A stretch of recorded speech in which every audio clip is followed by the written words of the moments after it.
Saya Adisti Larasati masih menemani Anda dalam Sapa Indonesia Pagi. Saudara, usai mengumumkan hasil tes DNA, Direktorat Tindak Pidana Siber Ditipit Siber Bareskrim Polri segera menggelar perkara kasus dugaan pencemaran nama baik yang dilaporkan oleh mantan Gubernur Jawa Barat Ridwan Kamil terhadap selebgram Lisa Mariana. Namun demikian, Kasubdit 1 Ditipit Siber Bareskrim Polri, Kombes Rizky Agung Prakoso belum memastikan kapan gelar perkara akan dilakukan.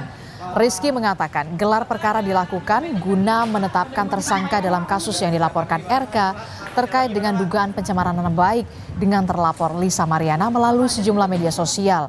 Hingga kini saudara Ditipit Siber Bareskrim Polri masih mendalami laporan pencemaran nama baik yang diajukan Ridwan Kamil terhadap Lisa Mariana 11 April 2025 yang lalu. Jadi tentunya dari penyidik terkait dengan informasi ini kita akan melakukan langkah-langkah untuk memberikan kepastian hukum. Mungkin langkah yang paling dekat adalah kita akan melakukan gelar perkara terkait dengan langkah-langkah apa yang akan kita lakukan kemudian. Demikian Mas, terima kasih. Bareskrim Polri segera menggelar perkara kasus dugaan pencemaran nama baik yang dilaporkan mantan Gubernur Jawa Barat Ridwan Kamil terhadap selebgram Lisa Mariana. Dan lebih lengkapnya kita tanyakan kepada jurnalis Kompas TV, sudah ada Triksi Valensina di Bareskrim Polri. Triksi, setelah kemarin Bareskrim sudah mengungkap hasil tes DNA, Ridwan Kamil tidak cocok dengan anak selebgram Lisa Mariana. Kapan gelar perkara akan segera dilakukan untuk penetapan tersangka, Triksi?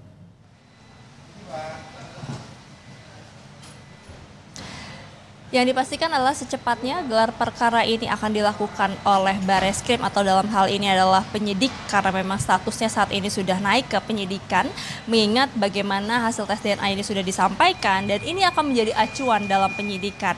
Lantaran juga sekalipun ada dari hasil tes DNA ini menyebutkan ketidakcocokan DNA ataupun juga non-identik antara DNA anak dengan DNA Ridwan Kamil. Namun yang harus dipastikan adalah bagaimana proses hukum ini ataupun juga proses laporannya harus terus berjalan. Sehingga gelar perkara ini menjadi langkah yang awal ataupun juga langkah terdekat yang harus dilakukan dari penyidik untuk kemudian menentukan status hukumnya, termasuk juga status dari terlapor yakni Lisa Mariana, karena memang sudah ada beberapa hal yang dikumpulkan oleh penyidik. Dalam hal ini ada setidaknya 12 saksi yang sudah dilakukan pemeriksaan, termasuk juga Lisa Mariana dan juga Ridwan Kamil, termasuk juga ada keterangan-keterangan yang diminta dari ahli bahasa, ahli ITE dan juga ahli hukum pidana.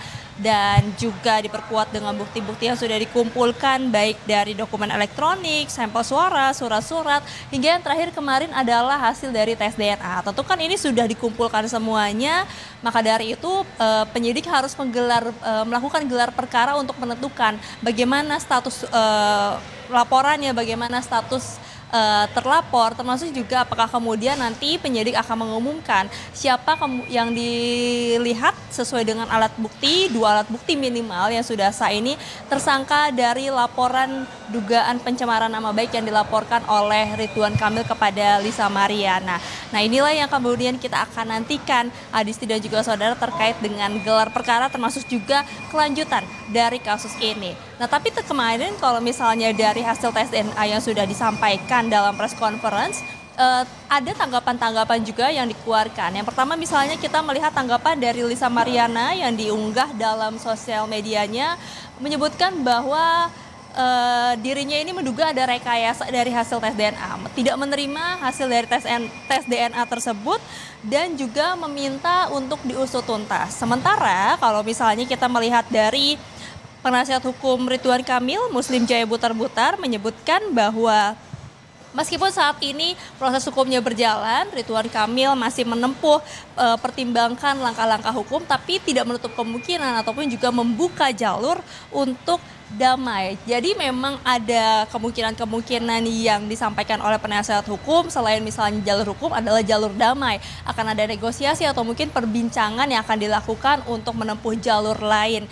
Nah, inilah yang juga kita saksikan bersama-sama Adisti dan juga saudara bagaimana dari dua pihak ya, baik dari kepolisian maupun juga dari pihak antara terlapor dan juga pelapor, apakah kemudian ini akan ada finalnya ataupun juga akhirnya dari kasus-kasus yang kemudian juga sudah sampai saat ini terbuka. Dan kalau misalnya terakhir kita melihat juga bagaimana backstory-nya ini sudah ada gugatan, lalu kemudian laporan sudah mencapai Bareskrim. Tentu saja yang harus dinantikan adalah apakah memang ada hasil dari laporan maupun juga dari gugatan yang memang saat ini juga masih berjalan dua-duanya. Yang kita juga harus nantikan terdekat adalah kapan gelar perkara dilakukan dan apa hasil dari laporan penyidik yang saat ini sedang menggodok dari hasil bukti-bukti maupun juga keterangan-keterangan yang dikumpulkan sampai saat ini. Adisti. Baik, terima kasih informasi jurnalis Kompas TV Triksi Valencia dan juga juru kamera Riki Sultana melaporkan langsung dari Bareskrim Polri.